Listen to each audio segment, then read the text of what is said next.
بسم اللہ الرحمن الرحیم۔ جب پولیس ڈپارٹمنٹ کی بات ہوتی ہے تو ہمارے ملک میں مختلف الزامات آتے ہیں۔ لوگ کہتے ہیں کہ پولیس کمپرومائز ہوتی ہے۔ پولیس ڈپارٹمنٹ جو ہے اس کو وڈیرا سردار علاقے کا ایم پی اے کی پہلی کوشش یہ ہوتی ہے کہ وہ پولیس آفیسر جو ڈی پی او ہے، جو ایس ایس پی ہے، جو ڈی آئی جی ہے، وہ اس کی سفارش سے لگائے جائیں۔ پاکستان پولیس میں خاص طور پہ ہمارے سندھ میں کچھ نام ایسے تھے جو اپنی پہچان خود رکھتے ہیں، جن میں ایک مشہور نام جو آج ہمارے ساتھ خصوصی انٹرویو کے لیے موجود ہیں، وہ فارمر ڈی جی ایف آئی رہے ہیں، اور بڑی آخر میں انہوں نے ایک کنٹروورشل سی اسٹیٹمنٹس دے کے اپنے آپ کو ایک اس سے بہتر افسر ثابت کرنے کی کوشش کی۔ فارمر پرائم منسٹر پاکستان جناب عمران خان صاحب کے ساتھ ان کے تعلقات اچھے نہیں رہے۔ ان تمام باتوں پہ ڈسکس کریں گے کہ آخر میں کیا ہوا، پولیس ڈپارٹمنٹ اتنا بدنام کیوں ہے، پولیس کا اسٹرکچر کیوں ہے ایسا کہ جس کے تحت D P O and D I G وڈیرا چاہتا ہے کہ وہ اپنے پاس رکھے۔ تو ہمارے ساتھ موجود ہیں بشیر احمد میمن صاحب، جو فارمر 22 گریڈ کے پولیس آفیسر ہیں، اور آخری ان کی جو پوسٹنگ ہے وہ ڈی جی ایف آئی ہے۔ سر، آپ کا بہت بہت شکریہ، آپ نے ہمیں ٹائم دیا۔ ہاٹو بچو، آگے پروٹوکول، پیچھے پروٹوکول، 22 گریڈ کے افسر رہے، پولیس میں بھی رہے، ڈی آئی جی بھی رہے، اب کیسی زندگی گزار رہے سر؟ میں سمجھتا ہوں 60 سال کی زندگی، 60 سال کی عمر کے بعد ہر افسر کا وہی ہوتا ہے جو میرے ساتھ ہو۔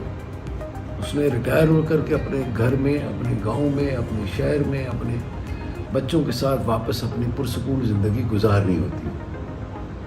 تو اللہ کا شکر ہے، ہٹو بچوں تو شاید میری زندگی میں کم تھا، اس لیے کہ میں پروٹوکول کا عادی نہیں تھا، یا میں نے اپنے آپ کو پروٹوکول کا عادی بنایا، اپنے بچوں کو بھی اس پروٹوکول سے اور جس کو کہتے ہیں نا ٹچ کے والی زندگی سے دور جو وہ اللہ تعالیٰ کا کرم رہا، پاک پروردگار عالم کا احسان رہا، مدینے والے کا کرم تھا کہ بہت اچھی زندگی گزاری، دنیا گھمائی مدینے والی سرکار نے۔ جتنے بڑے اعظم ہیں سب کانٹیننٹ سے سارے دیکھے، اینڈ میں ساؤتھ امریکہ رہ گیا تھا، اس میں بھی میں چلی سے ہو کے آیا۔ تو رب کا کرم ہے، I am satisfied, I am happy, اور اللہ تعالیٰ میں تو دعا کروں گا کہ جتنے بھی ہمارے افسران ہیں ان کو اس طرح کی مطمئن زندگی اور مطمئن ریٹائرمنٹ والی زندگی مل جائے۔ ایسی کوئی خواہش جو آپ کی بینگ آفیسر پوری نہ ہوئی ہو؟ خواہشیں تو بہت ساری ہوتی ہیں، ٹائم مطلب جس طرح ہوتا ہے، ٹائم چینج ہوتا رہتا ہے، ٹائم کے ساتھ ساتھ خواہشیں بھی بدلتی رہتی ہیں۔ اللہ تعالیٰ کا شکر ہے، مالک کا احسان ہے، جو رب سے مانگا وہ اس نے دیا، پاک پروردگار عالم نے پورا کیا اس رب، جو مدینے والی سرکار سے مانگا وہ اس نے پورا کیا۔ پولیس ڈپارٹمنٹ کرپٹ ہے؟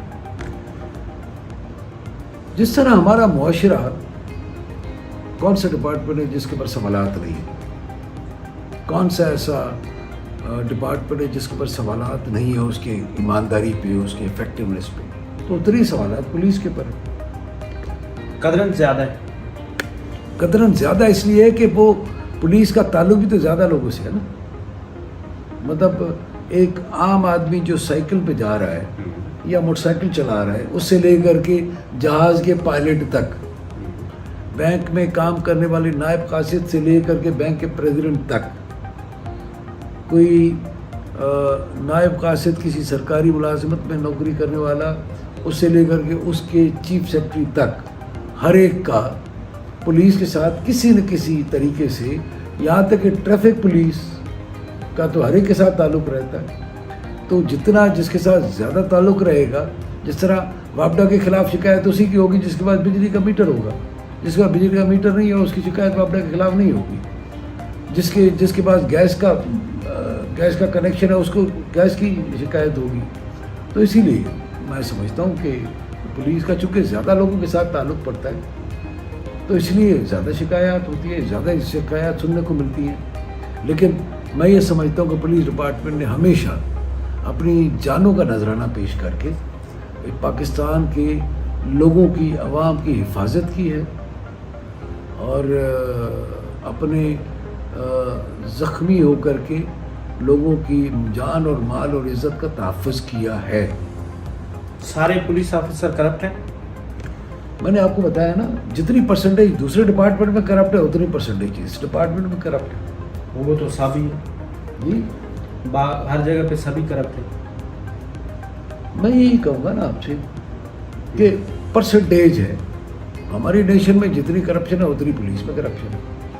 پولیس میں جانے کے بعد بندہ کوئی نیپال کے نیشنلٹی تو نہیں ہو جاتی نا، پاکستانی ہی رہتا ہے، ادھر ہی کا رہنے والا رہتا ہے، اسی مذہب پہ عمل کرتا ہے، اسی طریقے سے زندہ رہ رہا ہے، وہی اس کی ضروریات ہیں جو کہ ایک عام آدمی کی ضروریات ہیں۔ اس کے بچے بھی انہی اسکولوں میں کالجوں میں پڑھ رہے ہیں جن میں کہ کسی اور کے بچے پڑھ رہے ہیں۔ تو میں آپ کا بات سمجھنا چاہوں کہ آپ یہ کہہ رہے ہیں کہ جیسے ہر جگہ پہ کرپشن ہے، بچے اس تنخواہ سے نہیں پڑھ سکتے ہیں، ایسے ہی پولیس میں بھی کرپشن ہے، آپ بچے نہیں پڑھا سکتے، آپ اچھی زندگی نہیں گزار سکتے، اور بشیر میمن صاحب نے بھی کرپشن کی ہے۔ میں آپ کو یہ میں آپ کو پھر سے، اگر سوال آپ کا یہ تھا جی کہ پولیس کرپٹ ہے تو میں نے کہا اتنی ہی کرپٹ ہے جتنے کہ دوسرے ڈپارٹمنٹس تو کرپٹ پھر میرا اگلا سوال یہ ہے کہ اتنا ہی باقی ہے جتنے بشیر میمن صاحب ہیں۔ میں یہ کہہ رہا ہوں کہ وہاں پر بھی آپ کو آئیکنز آف آنیسٹی مل جاتے ہیں، اوکے، وہاں پر بھی آپ کو انتہائی پروفیشنل، انتہائی اچھے انجینئرز آپ کو ملیں گے، واپڈا میں، ایریگیشن میں، پاک PWD میں، کمیونیکیشن اینڈ ورکس میں، dairy development corporation of Pakistan میں، اور گندے لوگ بھی ملیں گے۔ تو میں نے کہا کہ ہر جگہ پہ پرسنٹیج اتنی ہے، ہم تو نیشن کو ریپرزینٹ کرتے ہیں نا، نیشن کو ریپرزینٹ کرتے ہیں، جتنے لوگ کرپٹ کہیں اور ہیں اتنے لوگ کرپٹ اٹ مینس کہ ہمارے پاس جو پرسپشن ہے کہ وہ ڈیولپمنٹ جو ہے وہ روڈ کی اور ڈیولپمنٹ جو ہے وہ برجز کی نہ کریں، development means the human minds. ہمارے ملک میں ہیومن مائنڈ کی ڈیولپمنٹ کی ضرورت ہے، ادروائز کرپشن چلتی رہے گی۔ ہیومن مائنڈ کے ڈیولپمنٹ کی بات نہیں ہے، اصل بات یہ ہے کہ کسی بھی چیز کو چلانے کے لیے، دیکھیں نا، پوسٹ آفس ہے فار ایگزامپل، پوسٹ آفس کو چلانے کے لیے جن لوازمات کی ضرورت ہوتی ہے، اب میں آپ کو ایک مثال دیتا ہوں، موٹر وے پولیس ہے، میں نے اس میں بھی DIG تھا میں لاہور میں، کیسی ہے وہ؟ اس کے لیے ہر ایک جگہ بہت ہی بڑی ایماندار ہے، بہت ایماندار ہے، ان کا رویہ بہت اچھا ہے۔ اب ان کی دیکھ لیں، ان کو گاڑی کا پیٹرول ملتا ہے، ان کے پاس سب سے بڑی بات یہ ہے کہ ان کے پاس ویلفیئر کی ہے، ویلفیئر ہوتا ہے وہاں پہ، اگر کوئی بیمار پڑ جائے، کسی کا ایکسیڈنٹ ہو جائے تو اس کو سرکاری خرچے پہ اس کا ہر علاج ہوتا ہے۔ ان کو اس بات پہ کبھی سزا نہیں ملتی کہ تم نے یہ کم چالان کیوں کیے، ان کو یونیفارم اچھا ملتا ہے، جتنی ان کی ضرورت ہے اتنا ملتا ہے، ان کی جو رہائش ہے وہ کمپلیٹلی اویلیبل ہے، گاڑیوں کی کنڈیشن ٹھیک ہے، پروموشنز ٹھیک ہے، بھرتی میرٹ پہ ہوئی ہے، یہ اچھا پوسٹنگ ٹرانسفر بھی میرٹ پر ہے، تو یہ ساری چیزیں مل ملا کے ان کا رویہ، 8 گھنٹے کی ڈیوٹی ہے، ہر مہینے میں 4 دن چھٹی لینا ضروری ہے، یہ ساری چیزیں مل کے اس کو سائیکولوجیکلی بیلنسڈ اور بہتر پرفارم کرنے والا افسر بناتے ہیں۔ اب آ جائے دوسرے ڈپارٹمنٹ کی طرف، 24 گھنٹے ڈیوٹی کر رہا ہے، ایک SHO ہے، ایک SP ہے، ایک DSP ہے، جی 24 گھنٹے ڈیوٹی ہے اس کی، کہیں نہیں لکھا ہوا کہ اس کی کوئی چھٹی ہو سکتی ہے۔ ٹھیک، officer in charge of a police station is to be available round the clock 24 گھنٹے، 365 دن۔ DSP بھی اسی طرح ہے تو SP صاحب بھی اسی طرح ہے تو DIG صاحب بھی اسی طرح ہے، ہر ایک اسی طرح ہے۔ اور پھر جو کانسٹیبل ہے وہ اگر کہیں کسی تھانے میں پوسٹڈ ہے تو اس کی ڈیوٹی 12 کلومیٹر دور ہے، کوئی پک اینڈ ڈراپ کا کوئی نظام نہیں ہے۔ میں تو چونکہ پولیس کے ڈپارٹمنٹ کی بات کر رہا ہوں، دوسرے ڈپارٹمنٹس میں بھی یہی مسئلے ہیں۔ جو آپریشنل لیول کے جو ایکسپینڈیچر کے ایشوز ہیں وہ ہیں، ہمیں ماننا پڑے گا. میں جب FIA میں گیا تھا تو وہاں پہ کاسٹ آف انویسٹیگیشن نہیں ہوتی تھی. SN اقبال صاحب جب پہلی مرتبہ میرے پاس آئے تھے، ہمارے پاس ہمارے بریفنگ لینے کے لیے، تو مجھے بھی گئے ہوئے، میں بھی نیا نیا گیا تھا. پتہ لگا جی، میں نے ان کو جب بتانے لگا کہ میں نے کہا جی کاسٹ آف انویسٹیگیشن یہاں پہ نہیں ملتی، تو انہوں نے جو سوال کیا اینڈ میں، انہوں نے کہا کہ پھر میمن صاحب سارے افسران بھی بیٹھے ہوئے تھے، سارے گواہ ہیں، تو انہوں نے کہا کہ میمن صاحب پھر آپ جو ہے وہ جو یہ FIA بھی اسی طرح ہوتا ہے کہ وہ بھی اسی طرح جس طرح ہمارے تھانوں میں جو بھی بندہ کمپلیننٹ جاتا ہے اس کو کہتے ہیں کہ جاؤ پہلے تو پینسلیں اور 2 درجن کاغذ لے آؤ. تو میں نے ان کو جواب دیا تھا، میں نے کہا نہیں سر، ہم لوگ پینسل اور کاغذ نہیں مانگتے، ہم ان سے لیپ ٹاپ مانگتے ہیں، ٹھیک ہے، ہمارے پاس آنے والا پیسے والا آدمی ہوتا ہے.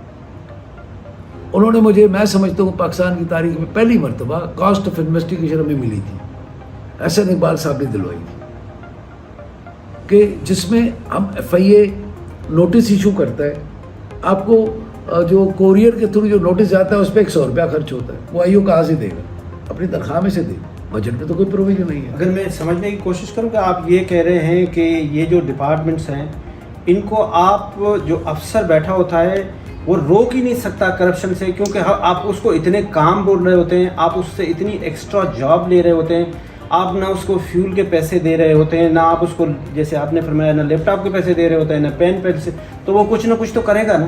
میں یہ بات کر ہی نہیں رہا ہوں. میں کہتا ہوں کہ معاشرے کو فیصلہ کرنا ہوگا، یہ فیصلہ ہمارے معاشرے کو کرنا ہوگا، ہماری سوسائٹی نے کرنا ہوگا کہ ہم نے اپنے ملک کی چیزوں کو چلانا کیسے ہے. ٹھیک، ہم نے سپاہی تو دے دیا، کانسٹیبل دے دیا، پوسٹ آفس بنا دیا، اس کی بجلی کا بل نہیں ہم دے رہے.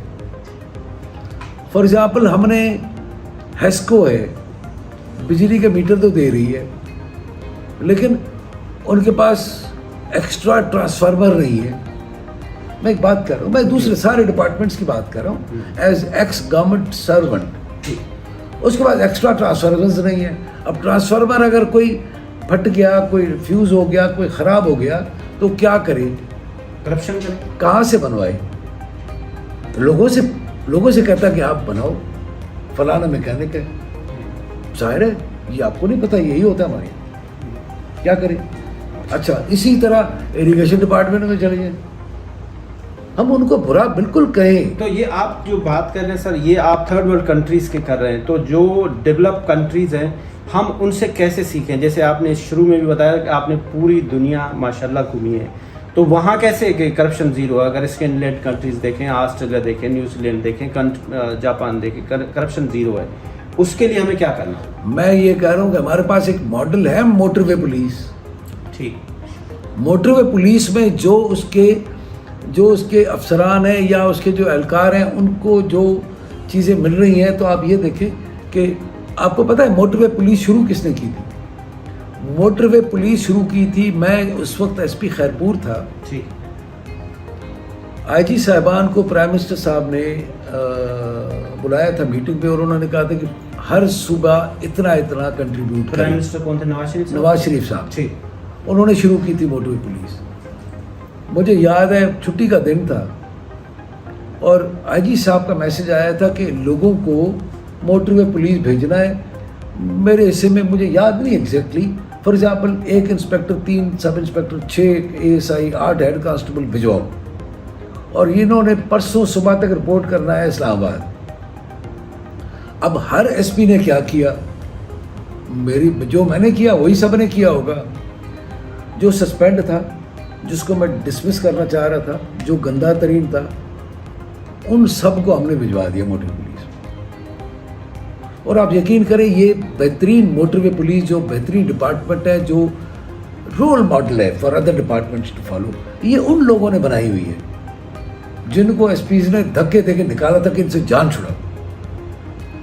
ان کا بجٹ آپ کہہ رہے ہیں کہ ٹھیک ہے، یہ کہہ رہا ہوں جس کی وجہ سے بالکل بجٹ بھی ٹھیک ہے. پولیس ایکٹ 1861 2001 2019 ان تمام میں کیا ڈفرنس ہے؟ اگر 1861 کا دیکھیں تو وہ تو انگریز نے بنایا تھا، وہ تو رول کر رہے تھے، وہ تو کالونی کے اوپر کر رہے تھے. پھر 2001 جو پرویز مشرف کے دور میں آیا، اب وہ 2002 وہ تھوڑا ڈفرینٹ ہے. جو ابھی آیا 2019، پرسپشن یہ ہے کہ اس کو پھر 1861 کے اوپر لے کے گئے. میں ایک چیز کا قائل ہوں کہ قانون کو اسی طرح چینج ہوتے رہنا چاہیے جس طرح کی ہماری سوسائٹی چینج ہو رہی ہے. ٹھیک. میں جب اے ایس پی گیا تھا 1990 میں، میری پہلی پوسٹنگ ہوئی تھی کوٹ ڈی جی میں. وہاں پہ موسٹ امپورٹنٹ آدمی جو انویسٹیگیشن میں آپ کو مدد کرتا تھا اس کو ہم فٹ ٹریکر، جس کو انگریزی میں کہتے ہیں اور پیری کہتے ہیں سندھی میں. صحیح. That he was the most important main investigation کے لیے، کہ پیرا اٹھاتے تھے. آج کل کون امپورٹنٹ ہے؟ جو جیو فینسنگ کر سکتا ہے. دنیا چینج ہو گئی، ٹیکنالوجی. ظاہر ہے ٹیکنالوجی چینج ہو گئی ہے، ٹریسنگ کا، انویسٹیگیشن کا ٹولز چینج ہو گئے. ابھی پیری شاید امپورٹنٹ تو ہے ابھی بھی، لیکن یہ موبائل فون ٹریکر زیادہ ضروری ہے، جس میں ٹیکنالوجی ہے، جس میں ایڈوانس انفارمیشن بھی آپ لے سکتے ہیں. آج کل سوشل میڈیا ٹویٹر، اب اس وقت تو ہم نے سوچا بھی نہیں تھا کوئی کسی کو گالی دے سکتا ہے دور بیٹھ کے. میں تو 1990 کی بات کر رہا ہوں، ابھی نہیں کر سکتا. میں جب کوٹی جی میں گیا، ٹیکنالوجی کی میں بات کر رہا ہوں، کوٹی جی میں گیا تو وہاں پہ میں اپنے فون اٹھاتا تھا اور اس کو بتاتا کہ یہ ایس ایچ او سے بات کر رہا ہوں. تو شہر کا ایک ہی آپریٹر ہوتا تھا جو تارے گھماتا تھا، اور ٹیلی فون پہ کال بک کروا کے خیرپور اپنے ایس پی صاحب سے بات کرتے تھے، رمضان چنا صاحب میرے ایس پی صاحب. آج ویڈیو کال پہ ہم کانفرنس کال بیٹھ کے کر سکتے ہیں، یہاں سے افریقہ کے کسی ملک میں، اور تیسرا بندہ بیٹھا ہو اسپین میں، چوتھا بندہ بیٹھا ہو امریکہ میں، ہم چاروں بیٹھ کے بات کر سکتے ہیں. جب دنیا چینج ہو رہی ہے تو کرائم بھی چینج ہو رہا ہے. جب کرائم چینج ہو رہا ہے تو ایڈمنسٹریٹو ضروریات بھی چینج ہو رہی ہیں. جب ایڈمنسٹریٹو ضروریات چینج ہو رہی ہیں تو اس کا مطلب کہ قانون کو بھی چینج ہوتے رہنا چاہیے. آج بھی 14 دن کے بعد ریمانڈ پیش کرنے کے لیے لکھا گیا اس میں، تو اس کی کیا ضرورت ہے؟ اب تو یہ ہونا چاہیے کہ جسٹس ڈیلیڈ جسٹس ڈینائڈ، تو وہ تو آورس میں ہونا چاہیے جس طرح سے ٹیکنالوجی فاسٹ ہوئی. اب مجھے نہیں پتا اس وقت، ظاہر ہے وہ تو اچھا. پھر دوسرا یہ ہے کہ یہ تو خیر اب ظاہر ہے اس میں ریسرچ کرنی پڑے گی. ریسرچ کی زیادہ میں سمجھتا ہوں آج کل جس طرح ٹیکنالوجی آگے بڑھی ہے، ریسرچ اینڈ انالیسس کا بہت زیادہ کردار ہے آج کل کی ہر ڈپارٹمنٹ. اس لیے technology is changing, things are changing. پہلے تو کبھی سوچا ہی نہیں تھا کہ سورج سے بھی لائٹ بن سکتی ہے، پہلے کبھی سوچا ہی نہیں تھا ہوا سے بھی لائٹ بن سکتی ہے. میں 1990 کی بات کر رہا ہوں، کوئی زیادہ پرانی بات نہیں کر رہا. ہم نے سوچا تھا کہ یہ جو ونڈ انرجی آ جائے گی، اب یہ جو سالڈ ویسٹ مینجمنٹ کا بھی، اس کا بھی کوئی کانسیپٹ ہوئے گا، اس میں سے بھی انرجی بن سکتی ہے، سورج سے بھی سولر انرجی بھی بن سکتی ہے. تو چیزیں چینج ہو رہی ہیں. آج بھی ڈی پی او اور ایس ایس پی اور ڈی آئی جی وڈیرے کے، سردار کے، اور جو M N A M P A کے کہنے پہ سندھ میں لگ رہا ہے بد نصیبی ہے ہماری، سندھ کی بد نصیبی. میں کہوں گا ہماری سندھ کی بد نصیبی. وہ پھر اسی سے ڈائریکشن لیتا ہے. میں اب ظاہر ہے میرے کلیگز ہیں، جونیئر کلیگز ہیں، میں ان کو وہ نہیں کرتا. اور میں سمجھتا ہوں کہ سندھ میں تھوڑے خاص طور پہ لا اینڈ آرڈر تو چلیں ٹھیک ہے، لیکن جو لا اینڈ آرڈر پہ تو چلیں سینئر افسران جو ان سے ڈی آئی جی صاحبان ہیں اور آئی جی صاحب ہیں اور حکومت ہے، میڈیا ہے، سوشل میڈیا ان کا.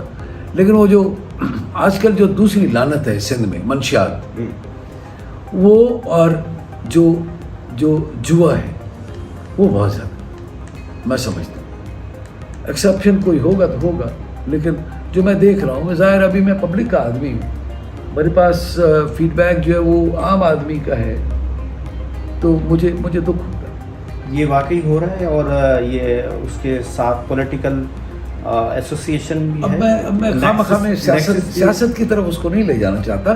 ہمارے پاس پچھلا جو ہمارا ڈی پی او صاحب تھے اس کی تو ویڈیو آئی تھی ایک اس میں ٹی وی پہ.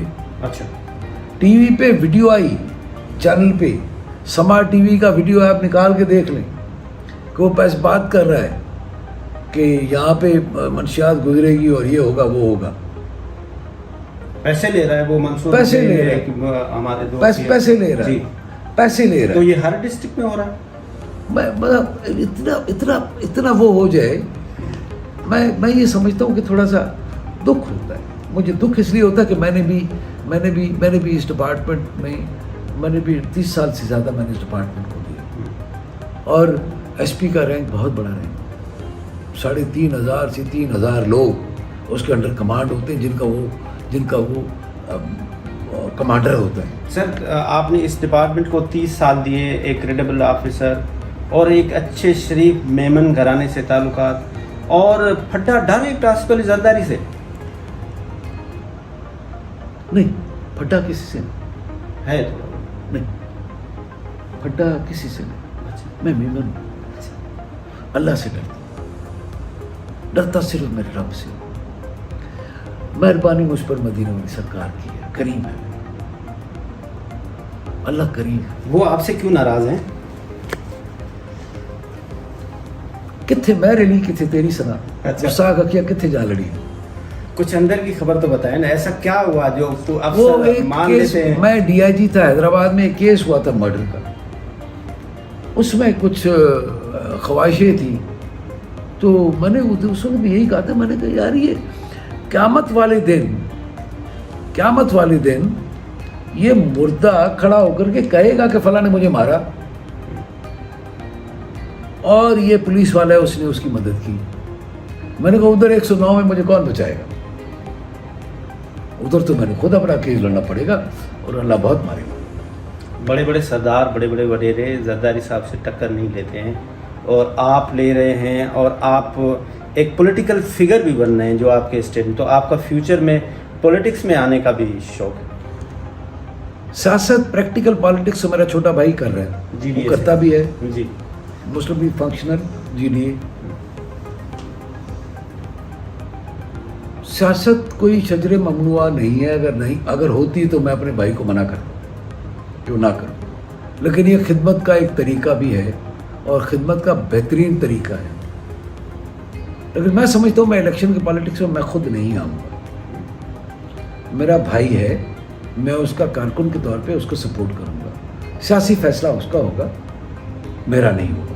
ہاں میں ظاہر ہے اس کے ساتھ ہوں, ظاہر ہے میرا بھائی ہے, ایک ہی بھائی ہے میرا, جس کے پر مرڈر کا پرچہ ہوا تھا, جس کے پر خون کا پرچہ ہوا, اور پھر باقی کتنے میرے لیے کتنے تیری سنا. آپ کہہ رہے ہیں پھڈا لے لیا, میں تو سوال ہی نہیں کر رہا.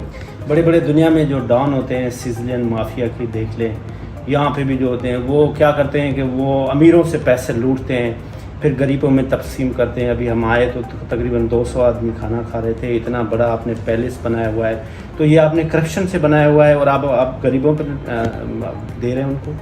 اگر کرپشن میں بنایا ہوتا تو جہاں پہ میں رہا ہوں وہاں پہ جا کے پوچھ لیں کہ میں نے وہاں سے پیسے لیے ہوں گے. اچھا, مطلب کہاں سے آئے سر؟ اب میرے خیال میں نیپال سے لے کر کے آیا. منی ٹریل آپ کے پاس ہے, آپ خود اللہ تعالیٰ کا, میں نے آپ کو بتایا, ایک مجھ پر بہت زیادہ کرم ہے اس رب کا, مدینے والی سرکار کا بہت زیادہ کرم ہے مجھ پر. ہاں میرے فائنینشیل جو حالات ہیں وہ بہتر ہونے کی ریزن ایک میں آپ کو بتا دوں. جی سر. کہ میں بہت لمبا عرصہ OSD رہا ہوں. اس زمانے میں آ جاتا تھا, اپنی زمینداریاں کرتا تھا, اپنی فیکٹریاں چلاتا تھا. اس زمانے میں نے بہت اچھا میری زمینداری اللہ تعالیٰ. کتنی زمینیں ہیں آپ کے پاس, کتنی فیکٹریاں ہیں, اور کیسے بنائی؟ میری انہیریٹڈ زمین جو ہے ساری انہیریٹڈ ہے بھائی, بنائی نہیں ہے. اچھا, ساری انہیریٹڈ, ہر چیز والدین سے, باپ دادا سے؟ ظاہر ہے, اب پوچھ لیں, میرے گاؤں میں چلے جائیں, ہر ایک آپ کو بتائے گا. ٹھیک ہے. وہ زمین میرے پاس انہیریٹڈ ہے, اور دوسرا فیکٹریاں میرے پاس انہیریٹڈ تھی.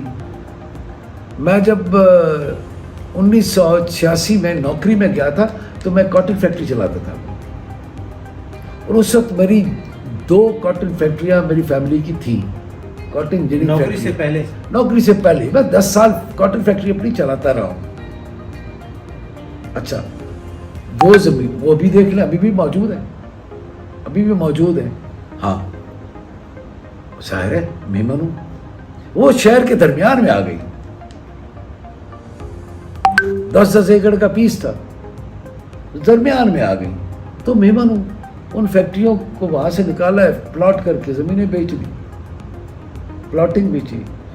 پھر جو میری میجر زمین ہے 400 ایکڑ, وہ میری ساری کی ساری شہر کے اندر آ گئی ہے. شہزاد پور شہر کے اندر ابھی بھی چلے جائیں, میں نے پہیے تھوڑی لگا لیے, یا پولیس کے ڈنڈے کے زور پہ تھوڑی میں لے گیا اس کو شہر کے پاس. پورے کا پورا شہر ہے وہاں. وہ میرے رب کا ہے نا, میرے اللہ نے دیا نا, میرے اللہ نے دیا. یا میرے دادا نے, یہ باپ نے زمین لی 1970s میں 60s میں, پری پارٹیشن ڈیز میں, کہ جی ہمارا ایک آئے گا جو ایس پی ہوئے گا, وہ ڈی آئی جی ہوئے گا, پھر آئی جی بنے گا, تو اس کو, یہ تو میرے رب نے مجھے دی ہے. بالکل جی. سر آپ کی جو آخری پوسٹنگ رہی وہ DGFIA رہی, اور جو آپ کی بڑی کنٹروورسی بھی وزیر اعظم صاحب کے ساتھ چلی. سب سے پہلے تو یہ بتائیں کہ یہ جو FIA ہے اس کا پاکستان میں رول کیا ہے, اور اس کی کیپیسٹی اور کیپیبلٹی کیا ہے؟ FIA کو آپ اس طرح کر لیں کہ وائٹ کالر کرائم. ٹھیک. وائٹ کالر کرائم سے مراد یہ ہے کہ ایک تو بینکنگ, دوسرا corruption of federal government employees, ٹھیک, تیسرا امیگریشن میجر رول ہے, چوتھا اس کا جو سب سے بڑا ہے اینٹی ہیومن اسمگلنگ, پھر جو فیڈرل ریلیٹڈ کوئی چیز ہوتی ہے وہ, اور یا پھر کوئی جس طرح بینظیر بھٹو صاحبہ کی شہادت کا کیس بھی FIA نے ہی انویسٹیگیٹ کیا. فیڈرل گورنمنٹ یا پروونشل گورنمنٹ کوئی کیس دے دی, یا کابینٹ یا جو بھی ہے. اس کے بعد ہاں کاؤنٹر ٹیررزم ونگ بھی ہے وہاں پہ, جو کہ منی ٹریل جو ہے وہ ٹیررسٹ ریلیٹڈ FATF میں جو ہم کام کرتے تھے, جو پیسے آتے ہیں پاکستان میں یا جاتے ہیں ان کی ٹریسنگ کرنا, کوئی ٹیررزم ریلیٹڈ پیسے تو نہیں آئے پاکستان میں, تو اس کے لیے کیسز چالان بھی ہوئے, کیسز پکڑے بھی گئے لوگ. نیب میں اور FIA میں ڈفرینس کیا ہے؟ نیب کی جو جورسڈکشن ہے وہ پروونشل گورنمنٹ بھی ہے, ٹھیک. FIA کی جورسڈکشن پروونشل گورنمنٹ نہیں, بڑی سمپل. اور پھر نیب کا امیگریشن میں کوئی رول نہیں ہے, نیب کا انٹرپول میں کوئی رول نہیں ہے, نیب کا اینٹی ہیومن اسمگلنگ میں کوئی رول نہیں ہے, اور نیب کا صرف اور صرف کرپشن آف فیڈرل اور پروونشل گورنمنٹ کی حد تک رول ہے. آپ کو کتنی مرتبہ former prime minister Imran Khan نے بلایا اور کس کس کے لیے کہا کہ ان کے خلاف کیس کھولیں؟ دیکھیں یہ میں کوئی ایک جگہ پہ نہیں, ہر جگہ پہ آئی ایم آن ریکارڈ کہ کوئی وقت تھا کہ پرائم منسٹر صاحب جو تھے, وہ ex prime minister Imran Khan Niazi صاحب, وہ میرے منسٹر بھی تھے, he was minister interior as well. Yes. اور آفریدی صاحب was my minister of state for interior. لیکن ڈائریکٹلی مجھے ex prime minister Imran Khan Niazi صاحب بلواتے تھے, وہ انٹیریئر منسٹر بھی تھے. ظاہر ہے ہفتے میں 3 ملاقاتیں بھی ہوتی ہیں, ایک ہی دن میں 2 ملاقاتیں بھی ہوئی ہیں, سارے ریکارڈ پہ ہیں. کچھ کے تو منٹ سے شوٹ ہے, کچھ تو ظاہر ہے پرائم منسٹر آفس کا گیٹ ہے, اس میں پتہ لگ جائے گا کس نے مجھے کب بلایا, کیا نہیں بلایا. اور جو بھی میں نے کچھ کہا شریف فیملی ساری کی ساری,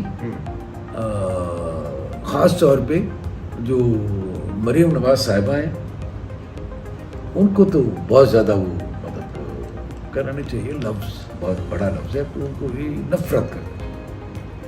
اور پھر شہباز شریف صاحب, حمزہ شہباز صاحب, پھر سلمان شہباز, حسین نواز, پھر جو خواجہ آصف, احسن اقبال صاحب, شاہد خاقان عباسی. کیا کہتے تھے کہ ان کے لیے کیا کیسز بنائے, ان کے لیے منی لانڈرنگ بنائے, ان کے لیے اسمگلنگ بنائے, ہر طرح کا. جس طرح اب جو کیسز مجھے کہے تھے وہ بعد میں نیب نے لیے, نیب نے رجسٹر کیے اور وہ سارے کے سارے جیلوں میں بھی گئے اور پھر وہ ریلیز بھی ہوئے کورٹوں سے. خورشید شاہ صاحب پیپلز پارٹی کے کس کے لیے کہا؟ پیپلز پارٹی کے لیے نفیسہ شاہ صاحبہ, خورشید شاہ صاحب اور کھوکھر صاحب جو ہے ہمارے سینیٹر صاحب, مصطفیٰ نواز کھوکھر صاحب. نفیسہ شاہ سے ان کی کیا دشمنی؟ نفیسہ شاہ صاحبہ شاید اسمبلی میں بولتی تھی اور بولتی بہت, ظاہر ہے میں تو اب کہہ سکتا ہوں بولتی بہت اچھا ہے, ظاہر ہے میری بہن ہے تو ظاہر ہے مجھے اچھا لگتا ہے. اور کامنی شاہ صاحب کی بیٹی ہے تو ان کے اوپر بہت غصہ آتا. تو آپ نے کیس نہیں بنایا؟ تھا ہی نہیں تو بنا تھا کیا, کہاں سے لاؤں؟ اصل جو کیس ہوا وہ اسفند یار ولی قاضی فائز عیسیٰ کے اوپر آتے ہیں. یہ کیسے ہوا, کس کے تھرو انہوں نے آپ کو بلایا, اور اعظم خان کے تھرو بلایا یا خود بلایا, اور کیا کہا قاضی فائز؟ نہیں, وہ ایک پرائم منسٹر آفس کا ایک طریقہ ہے, جس کو بھی بلانا ہوتا ہے تو ان کا پروٹوکول سیکشن وہ بلاتے, وہ فون کرتے کہ جی آپ کو اتنے ٹائم پہ اس وقت ٹائم ہے آپ کا. میں چلا گیا. اب میں چونکہ بہت زیادہ فریکوینٹ آتا جاتا تھا, اب آپ کسی سے پوچھ لیں, میرے ڈرائیور میرے گاڑی کا لاگ بک بتا دے گا. میں چلا گیا تو ادھر اعظم خان کے پاس گیا, وہ اور پھر شہزاد پر مجھے لے گئے. چونکہ 3.5-4 سال ہو گئے تو اتنے زیادہ ڈیٹیلز کے کس وقت تھا, کیا ہوا, کیا نہیں ہوا. تو پھر پرائم منسٹر صاحب سے کوئی 2 منٹ کی ملاقات ہوئی. انہوں نے کہا کہ بشیر آپ بڑے اچھے افسر ہو اور یہ ہے وہ ہے, مطلب ہمت کرنا, کوئی بیک یو اور یہ. تو پھر اس کے بعد ہم جب ادھر جا کر کے, چونکہ اعظم خان کا آفس کا ایک ہی کمرہ ہے, اس کے بعد چیمبر نہیں تھا, تو ہم جا کر کے بیٹھ گئے شہزاد اکبر کے کمرے. اور جب ادھر جا کر کے ڈسکشن ہونے لگی تو یہ تو پتہ لگا کہ یہ تو قاضی فائز عیسیٰ کا کیس ہے. تو آپ تھے وہ صاحب, میں سمجھتا ہوں میری ذہنی پوزیشن جو تھی, میں نے کہا یہ پاگل ہے کیا کر رہے ہیں. اور میں نے کہا بھائی یو آر ٹاکنگ اباؤٹ قاضی فائز عیسیٰ, جج of supreme court of Pakistan, اور اس کو ہم انویسٹیگیٹ کرے گا. میں نے کہا ایک انسپیکٹر FIA کا, اور میں ویسے ہی مذاق میں ویسے ہی کہہ رہا ہوں, یہ میں کسی کی بلازاری نہیں کرنا چاہتا. میں نے کہا ایک انسپیکٹر FIA کا جائے گا جوڈیشل مجسٹریٹ کے پاس جا کر کے قاضی فائز عیسیٰ صاحب کو چلان کرے گا. میں نے کہا پاگل ہو گیا, کدھر سپریم کورٹ کا جج. میں تو پیش ہوا ہوں سپریم کورٹ میں بہت زیادہ, ظاہر ہے پیش ہوتے رہے ہمیشہ سے, جوڈیشل مجسٹریٹ سے لے کے جب ASP رہا ہوں, SP رہا ہوں, جوڈیشل مجسٹریٹ سے لے کے ہائی کورٹ, سپریم کورٹ پیش ہوتے رہے. تو اسی لیے آپ نے دیکھا ہوگا کبھی آپ کورٹ میں جائیں تو جج ہمیشہ اوپر بیٹھا ہوتا ہے, اور سپریم کورٹ کا جج صاحب تو 7 فٹ اوپر بیٹھتے ہیں. اریسٹ کیسے کریں گے؟ نہیں, مطلب ان کا تو اتنا ہوتا ہے. میں کہتا ہوں جوڈیشل مجسٹریٹ کے بھی کورٹ میں بھی آپ دیکھیں, پولیس افسر ہو, DIG بھی ہے, SP ہے, IG ہے, کورٹ میں جاتا ہے تو اسٹک لے کر کے اندر نہیں جاتا, اور جا کر کے سلوٹ کرتا ہے کورٹ کو, جوڈیشل مجسٹریٹ کو. میں گیا ہوں جی, میں ایز SP گیا ہوں, ایز DIG گیا ہوں. ایک مجھے یاد آتا ہے, نام نہیں لوں گا, ہمارے ایک ایڈیشنل سیشن جو صاحب تھے, ان سے کوئی سائن کرا لیا کنٹمپٹ کا نوٹس میرے لیے. تو میں اس وقت SSP ND کا لفٹنگ چلتا, چلے یہ میں آپ کو بتا دیتا ہوں, کراچی. ٹھیک. تو کنٹمپٹ کا نوٹس تو بلا لیا, شوکاز دے کے جس طرح ہوتا ہے. تو میں چلے گیا, تو مطلب میں جا کر کورٹ میں بیٹھ گیا. جج صاحب نے 9 بجے کا ٹائم رکھا ہوا تھا, میں 9:15 بجے پہنچ گیا. جج صاحب خود تو آئے تھے, کوئی تھوڑا دیر سے, کچھ دنوں کی طبیعت ٹھیک نہیں تھی. نام لے سکتا ہوں لیکن نام نہیں لینا چاہتا. اس کہ میری, تو جب وہ کورٹ میں آ گئے, بیٹھا ہوا تھا, آفس چیمبر میں چلے گئے. اس کے بعد کورٹ میں آ گئے. کورٹ میں آ کے انہوں نے شاید ان کو اپنے نائب قاضی نے بتایا تو فوراً آ گئے چیمبر سے کورٹ میں آ کے, اور مجھے اٹھتے مجھے ایڈریس کیا, کہتے کہ مطلب ہی واز اے سندھی جج. تو انہوں نے کہا کہ صاحب آپ کیوں بیٹھے؟ میں ظاہر ہے میں کھڑا, میں پہلے ہی سلوٹ کیا, جیسے وہ آئے تو ان کو سلوٹ کیا. بیٹھ گئے, وہ بیٹھ گئے تو میں بیٹھ گیا. تو انہوں نے بیٹھتے پوچھا آپ کیوں بیٹھے ہوئے؟ میں نے کہا سر آپ نے بلایا تو آیا ہوں. ایک دم سے وہ اپنے پچھلا میرا کوئی انہوں نے ساتھ میں 8ویں نمبر پہ رکھا ہوا کیس اور فوراً اٹھایا اور بڑا انہوں نے کہا جی کوٹ ایڈجنٹ. پھر انہوں نے مجھے اس بات پہ تھوڑے سے خفا ہوئے, ناراض تو نہیں, خفا ہوئے کہ سیاح بڑے ہیں خدا کا واسطے اب آ کیوں گئے؟ It's not you, it is the court. Court کی سوال ہی نہیں پتا ہوتا.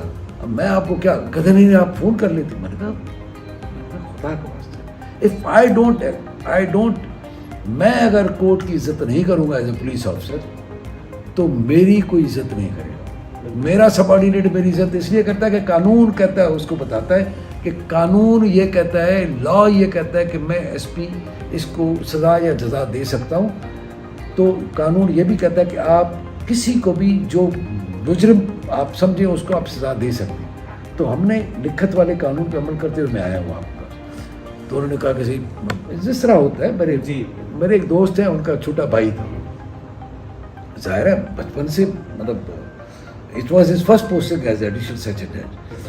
تو اچھا وہ پہلے وہ یہ سمجھ رہے ہو, وہ یہ انہوں نے کہا کہ میں یہ سمجھا کہ آپ مجھے دیکھ رہے ہیں کہ میں جج کیسے لگتا ہوں.